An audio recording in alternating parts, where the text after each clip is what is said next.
So first up, I would highly recommend that you try and identify the type of learner that you are. This took me years into my undergraduate degree, and I wish someone had told me this in year 12.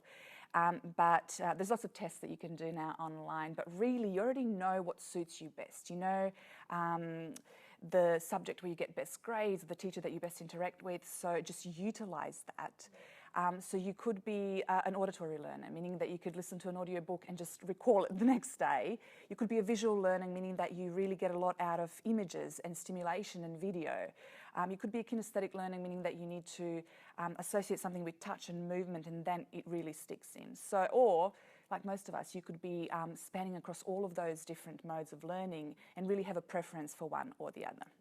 So it's really important that in your own learning time, you identify what works best for you and then utilize it for your revision, because most teachers deliver their content according to their teaching style rather than your learning style. So it will require work on your part once at home or in your study space to revise and take notes and learn the way that works best for you.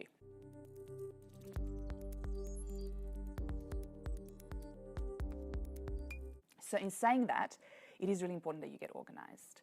And doing well in terms of learning, it does take a lot of discipline. So create a schedule, and within that schedule, allow for a block of learning, and then give yourself a break time. Brain breaks are absolutely critical. Learning is difficult. It actually requires our minds and brains to do something that they don't really want to be doing. So, and that struggle, we call that a desirable difficulty. So that struggle is important. If you are challenged, it means that you're learning. So do embrace that, but give yourself breaks within those study periods so that you can continue on for longer time.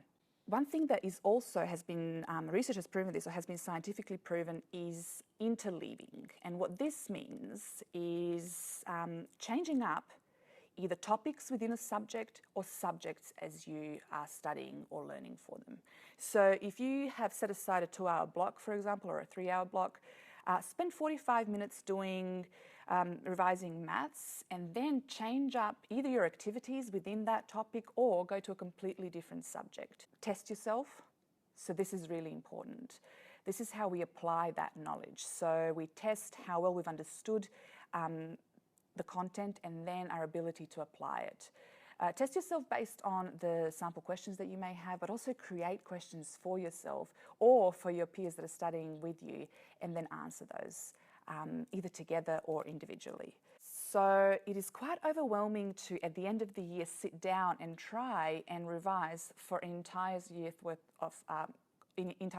of content in a specific subject. So I strongly recommend that you break it into topics, into sections, into smaller chunks that are less scary to approach, and refer to that. It's almost like a contents outline at the start of a book. Refer to that as you revise to check in and tick off sections that you're done with, and it's really going to motivate your learning. And finally, you do need to do all the right things, and you need to get enough sleep, and you need to eat well, and you need to find time for yourself to not be studying and not be learning, because all of those contribute to your learning process.